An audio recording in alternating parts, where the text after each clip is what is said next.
Multi-rotor drones. This is the drone you picture when someone says the word drone. Look at the shape here.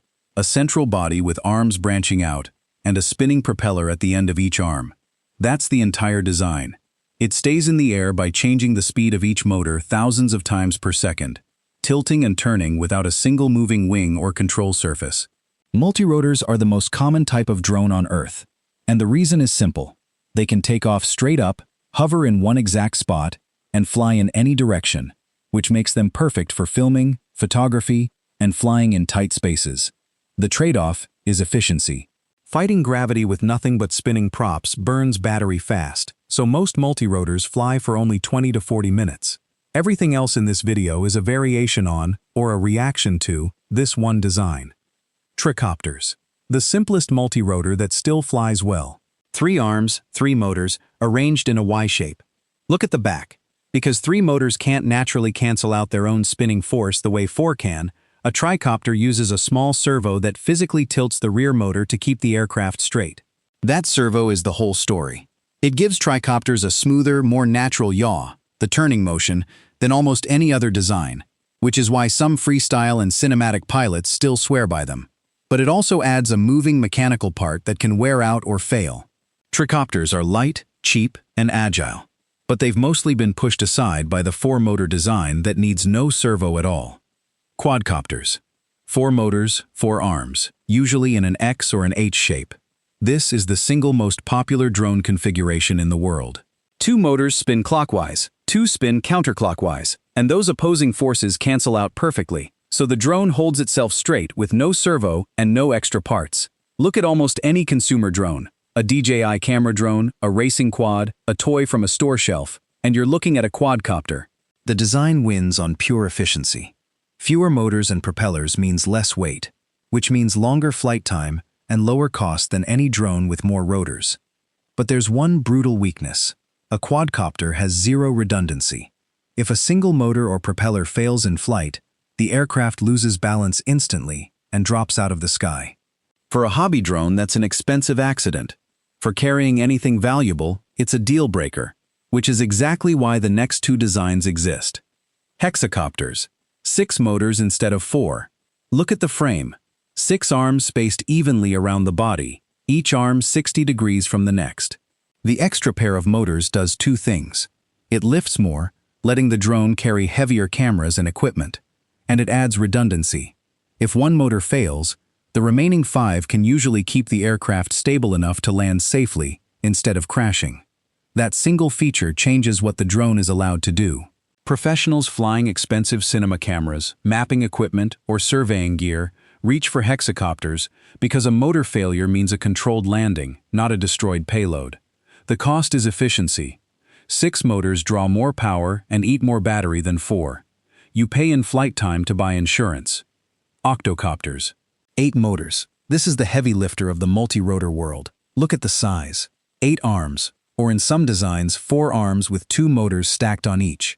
One facing up and one facing down. All that thrust means an octocopter can carry serious weight. Full professional film rigs, industrial sensor packages, even cargo. And the redundancy is the best of any multirotor. An octocopter can lose 1 motor, sometimes even 2, and still fly home. That's why they show up in high-stakes work. Cinema productions, flying cameras worth more than a car, search and rescue teams, and heavy-lift industrial jobs. The downside is everything else. 8 motors are expensive, power-hungry, and often need multiple battery packs, giving most octocopters short flight times and a heavy price tag. Maximum capability, minimum efficiency. Quick question. Which of these have you actually flown? Even a cheap toy quadcopter counts. Drop it in the comments. And if you're finally getting how all these drone designs differ, hit the like button. Now back to it. Single-rotor drones. Forget multiple propellers, this design is essentially a miniature helicopter. Look at it. One large main rotor on top for lift, and a small tail rotor to stop the body from spinning. That layout is mechanically complex and harder to fly than a multi-rotor, but it comes with 2 big advantages. First, one large rotor is far more efficient than several small ones, so single-rotor drones can stay airborne much longer. Second, they can be powered by a gas engine instead of a battery, which pushes flight times into hours instead of minutes. That combination makes them the tool of choice for heavy lift and endurance jobs. The Yamaha R-Max, a single-rotor drone, has been spraying crops across Japanese farmland for decades. The Schiebel Camcopter S100 flies military reconnaissance for navies around the world. More power, more endurance, more complexity. Fixed-wing drones. Look at this one and you won't see a helicopter. You'll see an airplane. A rigid wing, a body, and usually a single propeller pulling it forward. A fixed-wing drone doesn't fight gravity by hovering.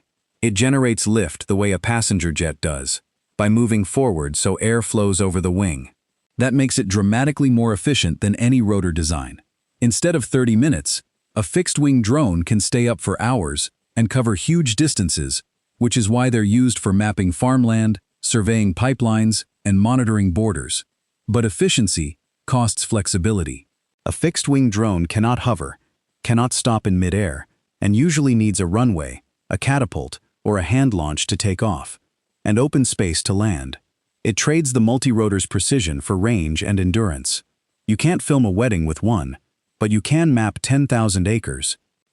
Military fixed-wing drones.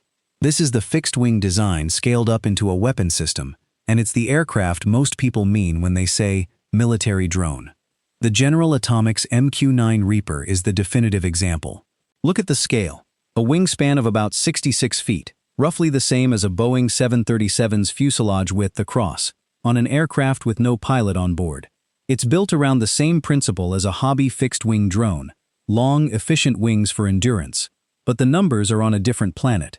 The Reaper is powered by a 900-horsepower turboprop engine, can stay airborne for over 27 hours, and cruises at altitudes up to 50,000 feet, higher than most airliners. It carries around 3,800 pounds of sensors and weapons, and a single one costs roughly $30 million. Same wing and propeller idea as a $50 foam glider. The difference is endurance, altitude, and a price tag that rivals a fighter jet. Hybrid VTOL drones. This is the design that tries to end the oldest trade-off in the entire video. Multirotors can hover but can't fly far. Fixed wings fly far but can't hover. A hybrid VTOL does both. VTOL stands for vertical takeoff and landing. Look at how it works. The drone lifts off straight up like a multirotor, using rotors for vertical thrust. Then, once it's airborne, transitions into forward flight on a fixed wing for efficient long-range cruising. No runway needed, but full fixed-wing endurance once it's up. This is one of the newest and fastest-growing categories, and you've probably already seen one without knowing it. Amazon's Prime Air Delivery Drone is a hybrid VTOL. It takes off vertically from a yard, then flies to the delivery address on its wing. Commercial mapping drones like the Wingtra one use the same trick. The best of both worlds, at the cost of a more complicated design. Nano and micro drones. Now shrink everything down. Nano drones are the smallest flying machines in the world. Some small enough to sit on a fingertip, weighing just a few grams. Most are simple quadcopters, but at a scale that changes what they're for. Look at what this size unlocks. The military uses palm-sized drones like the Black Hornet, which weighs about as much as a couple of sheets of paper, to scout around corners and over walls, sending video back to a single soldier. Consumers use tiny indoor quadcopters as first drones because they're too light to hurt anyone or damage anything in a crash. The physics are unforgiving at this scale. Tiny props and tiny batteries mean flight times of only a few minutes and almost no resistance to wind. But being nearly invisible and completely silent is sometimes worth more than endurance. FPV racing drones, and finally, the most extreme flying machine in this entire video. FPV stands for first-person view. The pilot wears goggles that stream live video straight from a camera on the drone, so they see exactly what the drone sees, as if they were sitting inside it. Look at what these are built for. Pure speed and control. An FPV racing drone is usually a small, stripped-down quadcopter with an enormous power-to-weight ratio, and the fastest ones exceed 150 miles per hour and can accelerate faster than a Formula One car. There's no GPS holding it steady, no automatic hover, nothing catching your mistakes. The pilot controls every movement manually, which makes these by far the hardest drones to fly, and the reason FPV racing is now a global sport with professional leagues. The same first-person technology has also gone to war, in cheap FPV drones used on modern battlefields. It's the opposite of the point-and-shoot camera drone we started with. No automation, no safety net. Just a human nervous system wired directly into a flying machine. And that's every major type of drone by design, from the everyday quadcopter to the 150-mile-per-hour FPV racer. Which one surprised you the most? Drop it in the comments. Now here's the thing, we just sorted drones by how they're built, but that's only one way the world classifies them.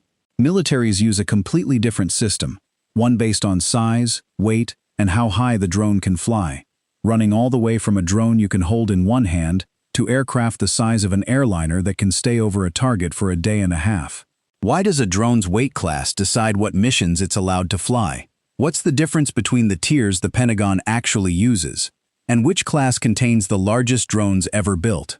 That's exactly what we're covering next. Click the video on screen right now, and I'll see you there.